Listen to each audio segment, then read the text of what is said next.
মধ্যপ্রাচ্যে অদৃশ্য অস্থিরতার রেখা টানা হয়েছে। কূটনৈতিক টানাপোড়েন, সামরিক তৎপরতা আর ইরানের ভেতরে নতুন করে জেগে ওঠা ছাত্র বিক্ষোভ, সব মিলিয়ে পরিস্থিতি দ্রুত বদলে যাচ্ছে।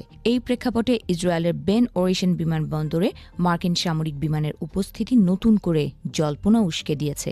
সোমবার বিমানবন্দর এলাকায় মার্কিন এয়ারফোর্সের KC-135 রিফুয়েলার ও C-17 গ্লোবমাস্টার কার্গো বিমান দেখা যায়।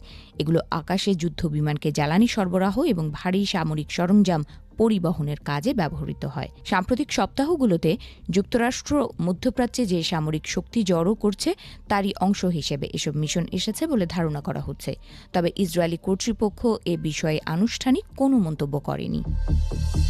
খবরে জানা গেছে অন্তত দুটি রিফুয়েলার কাতারের আল উদেইদ ঘাঁটি থেকে এসেছে।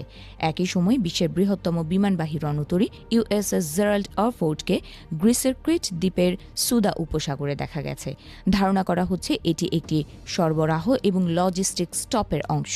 এর আগে মার্কিন প্রেসিডেন্ট ডোনাল্ড ট্রাম্প মধ্যপ্রাচ্যে এই ক্যারিয়ার স্ট্রাইক গ্রুপ মোতায়েনের নির্দেশ দিয়েছিলেন।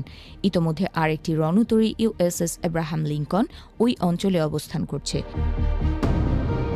যুক্তরাষ্ট্র ও ইরানের মধ্যে পারমাণবিক কর্মসূচি নিয়ে আলোচনা চললেও আলোচনা ব্যর্থ হলে সামরিক পদক্ষেপ নেয়ার হুমকি দিয়েছে ওয়াশিংটন। সামরিক বিশ্লেষকদের মতে ফেব্রুয়ারির মাঝামাঝি থেকে 85টির বেশি জ্বালানি ট্যাঙ্কার এবং 170টির বেশি কার্গো বিমান মধ্যপ্রাচ্যের বিভিন্ন ঘাঁটির দিকে গেছে। 2003 সালে ইরাক যুদ্ধের আগে যে বিশাল মার্কিন সমাবেশ দেখা গিয়েছিল, তারপর এটি সবচেয়ে বড় সামরিক উপস্থিতি, যদিও এবার বড় ধরনের স্থলবাহিনী মোতায়েনের লক্ষণ নেই।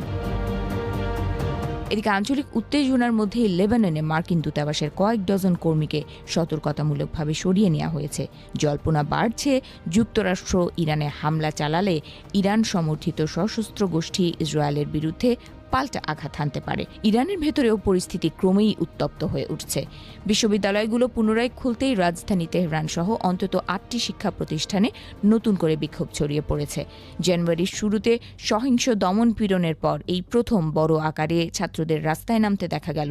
বিবিসি নিশ্চিত করেছে তেহরানের পাশাপাশি ইস্পাহান এবং মাশহাদেও বিক্ষোভ হয়েছে।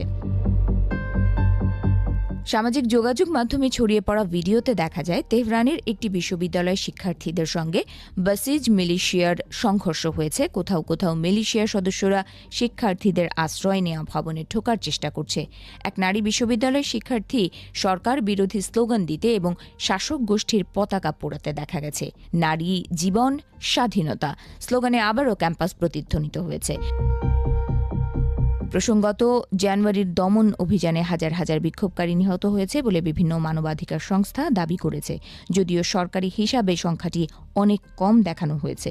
পরিস্থিতি এখন এমন এক পর্যায়ে পৌঁছেছে যে ভারতের পররাষ্ট্র মন্ত্রণালয় তাদের নাগরিকদের ইরান ছেড়ে যাওয়ার পরামর্শ দিয়েছে। মধ্যপ্রাচ্য এখন এক অনিশ্চিত সন্ধিক্ষণে দাঁড়িয়ে।